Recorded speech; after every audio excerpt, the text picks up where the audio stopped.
la aplicación TuneIn. Bueno, amigos, don Carlos Sánchez Berzaín, vamos a saludarlo. Ustedes lo conocen, lo siguen con atención. Es abogado, es politólogo, es máster en ciencias políticas y sociología, catedrático, estadista, perseguido y exiliado político, director del Instituto Interamericano por la Democracia. Don Carlos, ¿cómo está usted? Gracias por atendernos. ¿Cómo le va? Mucho gusto, encantado, un afectuoso saludo a usted y a toda la audiencia. Muchísimas gracias por permitirnos este contacto con usted. Hay varias cosas. Nosotros promocionábamos este encuentro con usted ayer con un tuit, tomando en consideración la tesis que usted ha esgrimido en varios escenarios, pero también quisiera que usted la explicara para nuestro auditorio.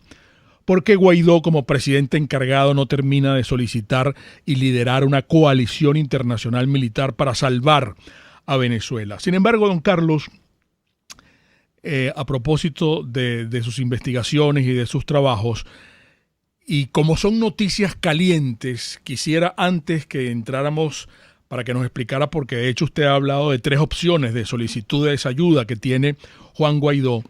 Hay temas sumamente sustantivos que están en el escenario político en estos momentos y que tienen que ver con Venezuela.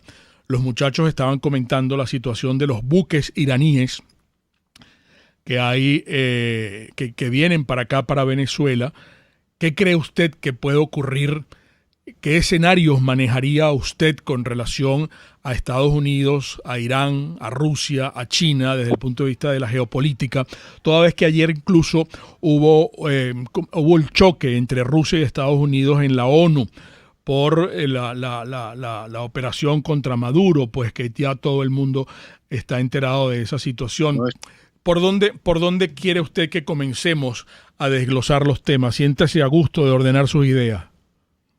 Bueno, primero decirle que para hacer un análisis sobre Venezuela vale la pena recordar el contexto en el que se encuentra históricamente Venezuela. Venezuela, un país rico, el más rico de las Américas en materia petrolera, un país con democracia, el más estable democráticamente, que había servido de lugar de asilo y de refugio para los perseguidos políticos en diferentes tiempos y en diferentes décadas del siglo, de la segunda parte del siglo XX. Y en el año 99 la elección como presidente de Hugo Chávez, y de inmediato Hugo Chávez se traslada a Cuba y establece una alianza que en principio es reservada, sí, pero que después empieza a aflorar y que produce 2 efectos. El primero es rescatar a la Cuba agonizante, que estaba en lo peor de su periodo especial. El año 99 Cuba simplemente se extinguía porque había caído el muro de Berlín y había desaparecido la Unión Soviética y no tenía, como estado parásito que es, no tenía ninguna manera de sobrevivir. Y llega Chávez y le entrega petróleo, recursos, dinero. Sí. Más de hacer sobrevivir a Cuba, el segundo efecto que produce y que ha marcado todo lo que va del siglo XXI, que ha cambiado la historia de América Latina, es que Chávez y Castro se ponen a hacer lo que Chávez consideraba un movimiento de unidad bolivariana, pero lo que en verdad era que Castro recreó el castrismo, que no tenía recursos, y lo disfrazó de movimiento bolivariano, de una alianza para los pueblos al principio. Sí. Es de socialismo del siglo XXI y hoy día simplemente se llama castrochavismo. Exacto. Con el dinero venezolano, con todo el petróleo venezolano, Cuba tuvo la oportunidad, bajo el liderazgo mientras vivió de Chávez, de recrear todos los mecanismos de la dictadura castrista con los que había ensangrentado las Américas y el África en la década de los 60, 70, 80 y 90. Con guerrillas urbanas, con guerrillas rurales, con terrorismo, con narcotráfico y con prácticas que ahora en el siglo XXI parecen distintas o novedosas, pero que son solo la repetición de las técnicas y la metodología que el castrismo utilizó desde la década de los 60. Sí. Entonces, en ese marco de referencia hay que ubicar a Venezuela como el Estado que de la mano de Chávez auspicia y organiza el mayor grupo la mayor organización criminal transnacional que se conozca, que llega en el siglo XXI a controlar la Organización de Estados Americanos con Insulsa, a controlar prácticamente la mayoría de los países de América Latina, todo el Caribe y casi toda Centroamérica con el Petrocaribe, llega a controlar la propia Venezuela, notablemente Nicaragua, controlan Ecuador con Rafael Correa por 10 años, Bolivia con Evo Morales por 14 años, sí, con los Kirchner, Argentina, 12 años en la Argentina, con el Partido de los Trabajadores, Lula y Rousseff, otro periodo tan extenso como ese en el Brasil. El Uruguay, que acaba de cambiar de gobierno, es controlado por más de 12 años. Entonces controlan toda la región. Y un movimiento que empieza con discurso político termina siendo una organización criminal, porque conforme va bajando el precio de los commodities, del petróleo, y conforme van agotando a Venezuela, a la que terminan poniendo en la miseria y en la crisis humanitaria que está hoy día, sí, empiezan o alientan los negocios que hoy día caracterizan al castrochavismo, que son crimen de narcotráfico, de terrorismo, de extorsión y de todo tipo de actividades ilegales a lo largo de la región y del mundo. O sea, ese es el contexto de la Venezuela de hoy día, del 2020, el contexto de uno de los países que todavía queda integrado y sometido a lo que se llama hoy el castrochavismo. Son tres: Cuba lo lidera, la fuente principal es Venezuela y queda Nicaragua. Han perdido el resto de la región. La última pérdida ha sido Bolivia en noviembre del año pasado con la salida del dictador Evo Morales. Pero tienen una fuerza... Lo escuchamos, se perdió el audio. De generación de crisis y de mucho dinero, con el cual están desestabilizando la región, y han buscado además todas las alianzas posibles más allá de la región, porque el discurso del castrismo, hoy castrochavismo, fue siempre el antiimperialismo, discurso que cogió Chávez y discurso con el cual tratan de disfrazar de política y de revolución sus actividades criminales. En ese contexto han entregado muchos países de América Latina, entre ellos Venezuela y Cuba, a la China. Han abierto las vinculaciones con Rusia, están abiertos al terrorismo islámico vinculados directamente con Irán y se manejan en toda la parte oscura de las relaciones internacionales de carácter criminal que afectan la libertad y la democracia en la región y en el mundo. O sea, en ese contexto, en ese marco de referencia, es donde aparecen luchadores venezolanos muy intensos desde el principio, muy valientes, movilizaciones populares, ciudadanas, juveniles, y se aplica en Venezuela la regla que se aplicó siempre en la dictadura cubana: violencia, tortura, exilio, extorsión, muerte, soborno, división del opositor, todo tipo de maniobras de carácter criminal. Y por eso hoy día Venezuela es un país ocupado por la inteligencia y por las fuerzas cubanas,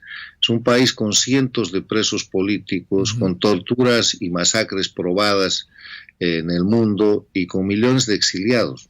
O sea, han hecho de Venezuela, por su tamaño y su riqueza, una Cuba multiplicada por varias partes, una Cuba multiplicada por 10, multiplicada por 100, Dios sabe, pero han multiplicado el desastre de lo que es la miseria, la opresión y la violación de los derechos humanos. Y en ese escenario es donde, como parte de la reacción que se produce en la recuperación de la libertad y la democracia, es que Venezuela tiene un presidente encargado. Exacto. El año pasado se produce la designación de un presidente encargado, que es el presidente legítimo de Venezuela, el presidente Guaidó, reconocido casi por 60 países, lo que representa una figura de derecho internacional muy importante. Venezuela tiene un presidente legítimo y tiene un usurpador del poder. El presidente legítimo, Juan Guaidó, está reconocido por 60 países y el usurpador tiene el control físico de parte del territorio y de las instituciones, sobre todo las Fuerzas Armadas, y detenta y se mantiene en el poder solo usando la fuerza, la violencia y la tortura. Entonces, ahí es donde empezamos a analizar todo lo que está pasando y respecto a lo que yo vengo dando opiniones, vengo realizando estudios a efecto de que el presidente Guaidó pueda ejercer su presidencia. Okay. Él es presidente legítimo, él es un presidente de pleno derecho, y le venimos sugiriendo y pidiendo desde el año pasado ejerza la presidencia. La Constitución de Venezuela en vigencia, que es la Constitución de Chávez, pero es la que está vigente, establece que el gobierno se ejerce por el presidente, el vicepresidente y el gabinete de ministros. O sea, que correspondía apenas designa como presidente a Juan Guaidó es que él haga gobierno. Y ha tardado muchísimo y hasta ahora no tiene gabinete. No tiene. Hay una serie de razones o de argumentos para no hacerlo, pero en la medida en que se hacen valer esos argumentos, que yo creo que no tienen ninguna consistencia, no hay gobierno real en Venezuela y se deja el espacio.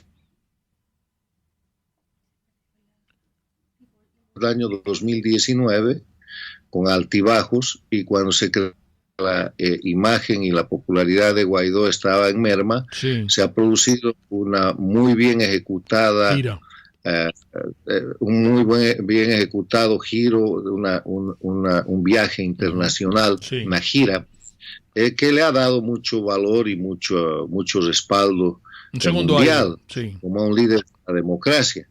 Y después de que él ha regresado a Venezuela con eso, se ha vuelto al estado en el cual la característica del presidente legítimo es que no hay iniciativas para tratar sacar del gobierno de la usurpación a Maduro.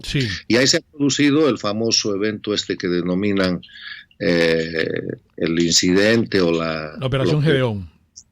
El Gedeón, que yo la he calificado, y esto es importante que se sepa, como una operación digitada, organizada e implantada por el G2 cubano de principio a fin. Mucha gente de buena voluntad, mucho opositor real, de buena y de mala fe, que ha caído en ese tema, pero no tengan duda que eso ha sido fabricado desde el principio, porque tiene todas las notas características de lo que desde hace más de 60 años viene haciendo el G2 cubano. Desde su situación de debilidad, lo que hace cuando ve fortaleza en la parte contraria es fabricar planes, meter planes, convencer a la gente de cosas que parecen que pueden resultar, y como ellos las están operando, el resultado es el que están ustedes viendo en la llamada Operación Gedeón. Entonces, la Operación Gedeón, que para mí es una trampa del G2 cubano de principio a fin, obviamente operada con la complicidad y con la operación pero les ha funcionado.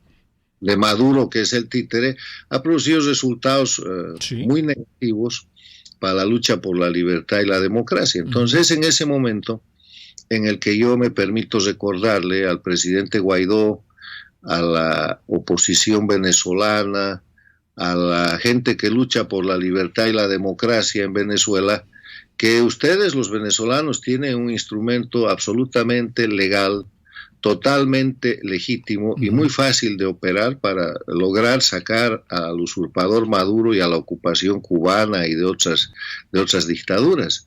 Y el procedimiento es que el presidente Guaidó, siendo el presidente legítimo, es el jefe de la diplomacia, es el sujeto de derecho internacional que reconoce la comunidad internacional, es el comandante en jefe de las Fuerzas Armadas, y él de manera pública y abierta puede pedirle a la comunidad internacional la conformación de una fuerza multinacional al servicio del gobierno legítimo de Venezuela para cesar la usurpación. Vamos a dejar aquí, don Carlos, con puntos suspensivos esto que usted está precisando para que nos explique las distintas opciones que puede manejar constitucional y legalmente Juan Guaidó para solicitar esa ayuda, para solicitar esa ayuda humanitaria militar, pues, ¿no? Para el cese de la usurpación. Me parece excelente cómo usted ha descrito el panorama para que entendamos que estamos combatiendo no un partido de izquierda, no un régimen de izquierda, sino toda una corporación criminal. Eso es bueno que lo haya que haya introducido el tema de esa manera. Pero vamos a un breve corte comercial y en momentos regresamos. Y continuamos, nos quedan unos 10 minutos de programa con don Carlos Sánchez Berzaín. Amigos, interrumpimos a don Carlos para cumplir con la pauta comercial cuando él nos iba a explicar la tesis que viene manejando en distintos escenarios y que tienen que ver con de qué manera Juan Guaidó puede salvar a Venezuela. Adelante, don Carlos. Bueno, yo primero quiero que no es una tesis. Lo mío es un análisis de la estructura jurídica de Venezuela, de la situación legal del presidente Guaidó, aplicado a la realidad política de Venezuela. O sea, tesis no es. Entonces, un estudio que viene repitiendo desde el año pasado prácticamente, y que trata de instar al presidente Guaidó a gobernar, y que en el actual, después de Gedeón, vamos a suponer, gente vinculada al presidente Guaidó tomó esa iniciativa de recurrir al uso de fuerza armada para sacar a Maduro y a la usurpación. Sí. Lo que lleva a la conclusión de que la oposición venezolana, como todo el mundo, como todo el pueblo venezolano, ha llegado a la conclusión de que Maduro no se va sino por la fuerza. Claro. Entonces, esa es la conclusión. La explicación jurídica constitucional es que el presidente Guaidó tiene la competencia, la potestad, para, como presidente jefe de las relaciones internacionales, pedirle a los estados que lo han reconocido la organización de una fuerza armada multinacional que tiene precedentes históricos variados, que se hace, para que bajo el mando del presidente de Venezuela, pero cree lo que se llama en derecho internacional la amenaza creíble, o sea, le muestre a la dictadura que hay fuerza que lo puede desplazar. Claro. Y si no, después haga uso legítimo de esa fuerza, no como invasión, no como intervención, sino como una acción legítima del presidente de Venezuela, que está recibiendo apoyo armado que él pide para sacar al usurpador que está violando la soberanía venezolana y recuperar la soberanía venezolana. Claro. Este es un procedimiento legal, procedimiento rápido, procedimiento en el cual está toda la competencia y la potestad del lado del presidente Guaidó. Y él tiene 3 ámbitos para hacer esa cuestión, para poner en marcha esta situación. Primero, el marco de las Naciones Unidas, que seguramente es el más dificultoso porque hay muchos más países, claro, pero se puede. Quiero recordar, en el marco de las Naciones Unidas se han creado fuerzas armadas multinacionales como aquella que hizo para recuperar Kuwait después de que Irán la invadió, y más de una decena de países liderados por Estados Unidos hicieron lo que se llama la Primera Guerra del Golfo. Sí. Eso es una fuerza armada multinacional, y se recuperó la soberanía de un país, que es Kuwait. Sí. Puede hacerlo Guaidó en el marco del TIAR, eso es más expedito, está en el marco de lo que son las fuerzas armadas de los países que han suscrito y se mantienen en el TIAR, pero no impide que terceros países europeos, por ejemplo, se puedan adherir. Y el tercer mecanismo es el mecanismo de los convenios bilaterales y multilaterales. Y esta forma de hacer las cosas tiene 2 ventajas. Primero, es una decisión de Estado, es una decisión totalmente legal, totalmente lícita. Y segundo, tiene que ser pública y notoria. Tiene que empezar con la declaración del presidente Guaidó de decirle a Cuba que cese la ocupación que hace en Venezuela. Tiene que seguir con la comunicación internacional de decirle al mundo que se está organizando esa fuerza. Incluso pueden indicar el lugar donde se está organizando la fuerza, porque eso es la construcción de la amenaza creíble. No hay ningún secreto. Claro. Cuanto más público sea, muchísimo mejor, porque de esa manera el régimen usurpador va a saber que se le están acabando los días. Ahora, don Carlos, lo atajo allí un momento para hablarle algo de la realidad venezolana, porque desde fuera usted lo explica muy bien, pero aquí internamente, cuando Juan Guaidó se proclama, muchos venezolanos esperábamos que renunciase a la presidencia de la Asamblea Nacional. y por otra parte hay analistas que coinciden en señalar que debía también liberarse de toda atadura partidista. En consecuencia, tener más libertad de acción y nombrar el gabinete, tener un ministro de la defensa, etcétera. Pues cosa que ya ha pasado año y medio y no ha hecho. Entonces, cuando usted hace levanta la voz junto a otros conocedores en esta materia de las opciones que tiene Juan Guaidó para liberar y para salvar a Venezuela, caramba, pareciese que está atado de otros partidos políticos que no quieren dar ese paso, que quieren más bien una negociación interna. Hablábamos ayer con un especialista que nos decía, bueno, incluso que un especialista, un diputado que está dentro de la Asamblea Nacional, me dice, bueno, pero es que todavía hay gente aquí que quiere unas elecciones con Maduro. Entonces es complicada la situación local, la situación que vivimos aquí en Venezuela, porque Maduro no termina de dar, Guaidó no termina de dar ese paso porque pareciera que no quiere traicionar a sus partners, que son socios en esto. Pues no, es lamentable lo que estoy diciendo, es muy triste lo que estoy diciendo, porque la gente está pasando penurias. Y la única opción que hay, porque ya se ha demostrado que solos no podemos, es solicitar esa ayuda de carácter humanitario militar para poder salir de esta corporación criminal que malgobierna el país desde hace más de 20 años. Pero eso es lo que ocurre, que no da el paso por eso. Mire, nosotros desde fuera conocemos más de lo que ustedes creen la realidad interna de Venezuela. Menos mal. Que en marzo del año pasado, y usted lo puede buscar en el internet, yo escribí una columna que ha tenido millones de visitas, que se llama Liberen a Guaidó. La Liberen a Guaidó empieza diciendo: Guaidó está preso. Aún no lo está físicamente. La dictadura castrochavista operada por Nicolás Maduro, Diosdado Cabello y Vladimir Padrino está preso del grupo político que en ese momento era la MUD, que acaba de aprobar, eso es marzo del año pasado, del 2019, un denominado Estatuto para la Transición a la Democracia, que marca el fracaso de cualquier posibilidad de transición. Sí. Porque este estatuto, que fue el que amarró a Guaidó y el que lo mantiene preso, una hoja de ruta que dice que primero hay que cesar la usurpación, claro. Segundo hay que crear un gobierno de transición y tercero hay que hacer elecciones libres. La objeción es que para cesar la usurpación usted necesita crear gobierno. Claro. Y Guaidó estaba en toda la posibilidad de crear gobierno y hacen el estatuto para evitar que Guaidó cree gobierno, claro, y para constituir un gobierno colectivista, que es lo que ahora rodea a Guaidó y lo que representa el denominado G4. Pero no ha habido actos de gobierno. Claro.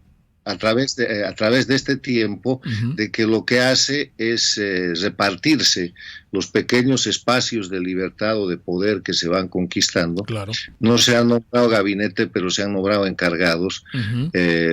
Encargado para el tema de las relaciones exteriores, que creo que está en Colombia, un encargado, y se han nombrado embajadores. Si usted ve la lista de embajadores, Reino Unido, es Canadá. Un triste cuoteo. ¿Cómo no? Es un cuoteo entre los partidos del G4. Sí. Entonces, ese es el problema. Sí. El problema es que se están comiendo la torta antes del horno y están cumpliendo una función que yo denomino desde hace años, en el marco del castrochismo, la oposición funcional.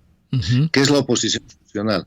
Es la oposición que las dictaduras castrochavistas han creado en Venezuela, en Bolivia, en Ecuador, para la fachada, en Nicaragua, en los países que han dominado, como una oposición simulada que sirve para legitimar y para que exista la dictadura con careta de democracia o de pseudo-democracia. Porque en verdad no es oposición, porque no tiene la vocación de tomar el poder.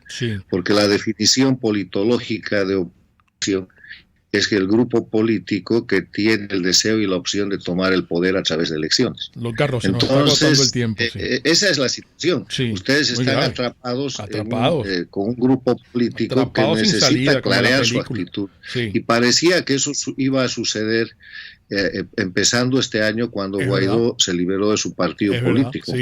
Pero no ha sucedido. No. Y conociendo todo esto que usted dice y más, es que planteamos, y yo planteo, este tipo de solución. Claro. Es una solución sencilla que cualquier gobernante no la descubre, la tiene en sus manos. Sí. Guaidó tiene la potestad y en este momento tiene la obligación histórica Hay que exigirle. de pedir la conformación de una fuerza multinacional. A mí me han hecho varias respuestas y varias preguntas. Ya para terminar. Una de ellas es, ¿y si los países no aceptan?